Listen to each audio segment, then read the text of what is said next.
Você sabia que Jorge Jesus está pedindo para renovar seu contrato com o Flamengo um salário parecido ao de Klopp, técnico super campeão com o Liverpool?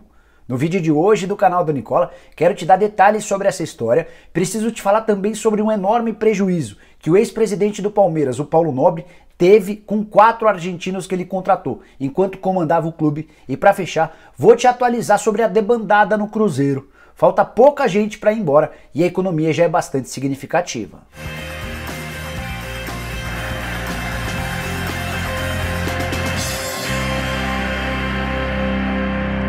Fala aí pessoal, eu sou o Jorge Nicola, bem-vindo a mais um vídeo do meu canal. E antes de passar todas as informações bem legais que eu prometi agora há pouco, quero dizer que esse vídeo é um oferecimento de OneFootball, o aplicativo que eu uso para me manter super bem informado sobre as coisas do futebol. Por lá você recebe notificações do seu time, sabe de tudo que está rolando no mercado, tanto no Brasil quanto no exterior, e tudo absolutamente de graça. Para você ter um OneFootball no seu celular, é só você pegar na descrição desse vídeo o link, você baixa e não vai gastar nenhum real.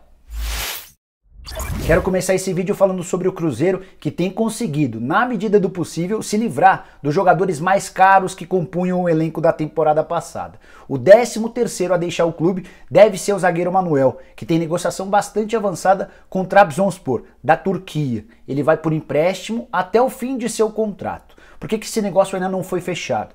Porque o Trabzonspor quer contar com o Manuel até o fim da temporada de 2021, ou seja, até julho de 2021. O Cruzeiro só tem contrato com o Manuel até dezembro de 2020. Então é possível que o Manuel renove o contrato com o Cruzeiro por mais 6 meses para que fique durante todo o período na Turquia sob contrato com o Cruzeiro. O Cruzeiro ainda pediu ao Manuel que dê a prioridade numa eventual renovação do contrato, imaginando que ele pode se valorizar no futebol da Turquia. De qualquer maneira, a saída dele é extremamente benéfica às contas do clube, já que o Manuel ganhava um salário de R$500 mil mensais. Antes do zagueiro, o Cruzeiro já havia negociado outros 12 atletas. Vou falar a lista que é bem extensa. Começando pela lateral direita, Orejuela negociado com o Grêmio por empréstimo e o Everton vendido ao Red Bull Bragantino.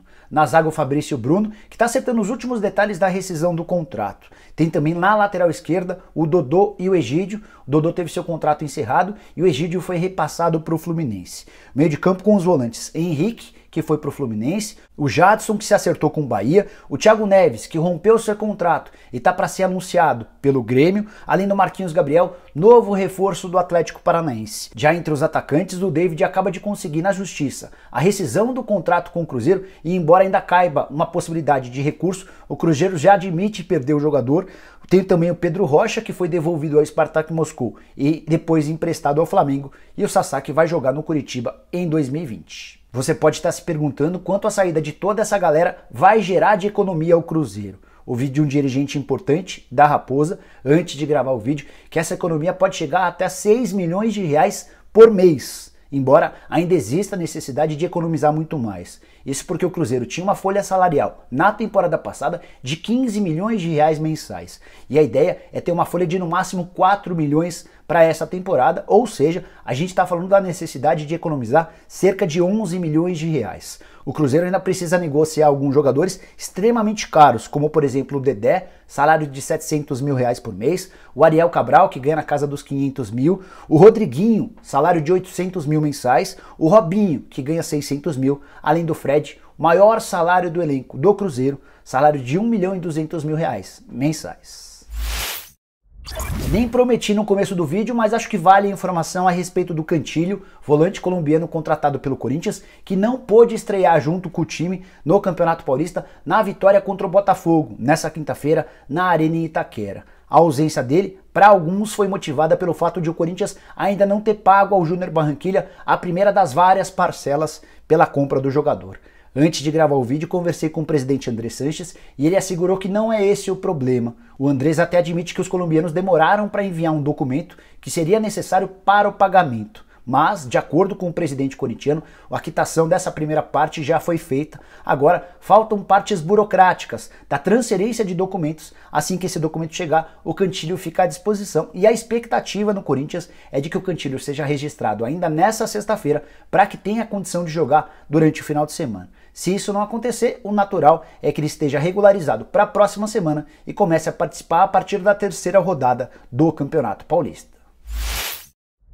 Quero falar agora sobre o Palmeiras e mais especificamente sobre o prejuízo grande que o Paulo Nobre teve com 4 jogadores argentinos contratados durante a sua gestão. O palmeirense vai lembrar de Mouche, Cristaldo, Tóbio e Alione, todos os jogadores indicados por Gareca, técnico argentino que passou pelo Palmeiras em 2014. Uma época bem difícil do Verdão, pouco dinheiro, o Gareca só durou 13 jogos à frente do Palmeiras e deixou essas 4 heranças que definitivamente não vingaram.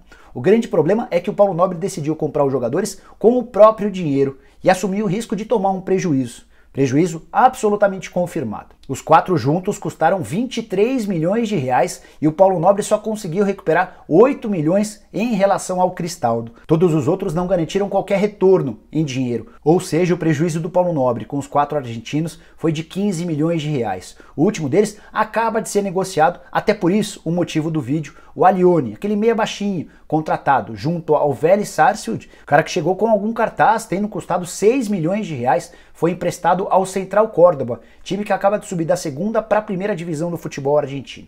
Ele foi emprestado até a metade do ano, quando acaba seu contrato com o Palmeiras, ou seja, não há mais qualquer possibilidade de recuperar os 6 milhões de reais investidos com o Alione. Antes o Palmeiras já havia gastado 8 milhões de reais com o Cristaldo e vendeu por 10, mas esses 2 milhões de lucro ficaram com o clube. A única coisa pro Paulo Nobre foi a recuperação desses 8 milhões de reais com o Cristaldo. O Mouche foi o mais caro e aquele que rendeu o maior prejuízo. 9 milhões de reais, jogador que se contundiu várias vezes no Palmeiras e acabou deixando o clube de graça. Já o Tóbio, o zagueiro, chegou de graça e também foi embora de graça, ou seja, ficou no 0 a 0.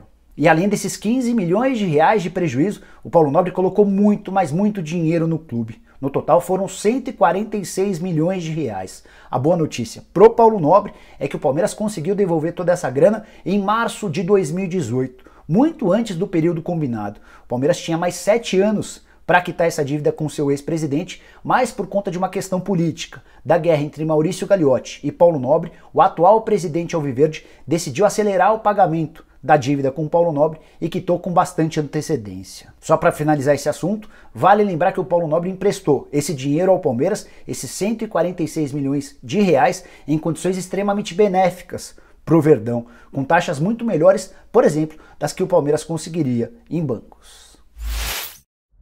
Para fechar o vídeo, eu quero te explicar em detalhes, com cifras, o porquê da renovação do contrato de Jorge Jesus e Flamengo ainda não ter saído do papel. Mas, para começar, posso acalmar o torcedor do Flamengo. Jorge Jesus voltou ao Brasil depois do período de férias, decidido a ficar no clube pelo menos até dezembro de 2020. Seu contrato termina em maio, mas o Jesus já colocou na cabeça que renovará seu contrato. Falta agora o acerto final em relação ao salário. O Flamengo já se dispôs a pagar 6 milhões de euros por temporada ao Jorge Jesus. Esses 6 milhões de euros equivalem a 27 milhões e 600 mil reais. O problema é que o Jesus está pedindo 7 milhões de euros ou 32 milhões e 300 mil reais. Para ficar mais fácil de você compreender o que representam essas cifras, vale dizer que a oferta do Flamengo é de 2 milhões e 300 mil reais mensais e a pedida do Jorge Jesus é de 2 milhões e 700 mil reais por mês de salário. E a maluquice vem agora. É que os 7 milhões de euros que o Jorge Jesus está pedindo são muito próximos dos 9 milhões de euros que o Jürgen Klopp, técnico alemão que comanda o Liverpool, campeão da Champions e campeão mundial, recebe por temporada na Inglaterra. Esse número de 9 milhões de euros foi divulgado por vários sites na Europa na relação de técnicos mais bem pagos do planeta. O Ernesto Valverde, técnico recém-demitido pelo Barcelona, era outro que ganhava 9 milhões de euros. Ou seja, o Jorge Jesus quer no Brasil ganhar salários de patamares parecidos aos dos principais técnicos de grandes clubes do mundo.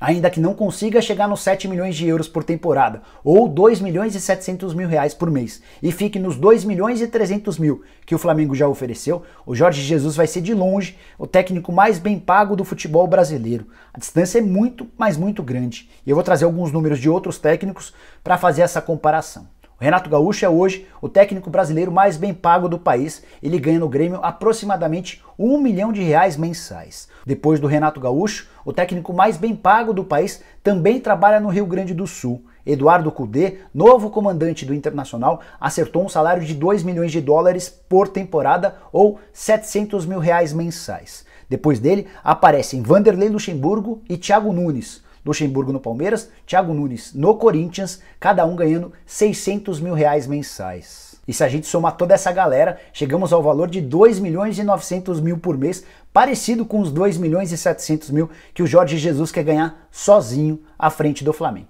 Cara que ganhou absolutamente tudo com o Flamengo, deixou excelente impressão, então tá por cima da carne seca e até por isso tá pedindo bastante. Tem outra curiosidade importante que eu queria dividir com vocês em relação ao trabalho de Jorge Jesus. Na temporada passada, por causa dos títulos, ele e sua comissão técnica ficaram com um prêmio de R$15.700.000. Só o Jorge Jesus ficou com 2,5 milhões de euros, que equivaleram a R$11,5 milhões. Isso pelos títulos do Campeonato Brasileiro e da Libertadores da América. Os outros R$4.200.000 foram divididos por membros de sua comissão técnica. Ele trouxe nada mais, nada menos do que 7 auxiliares técnicos.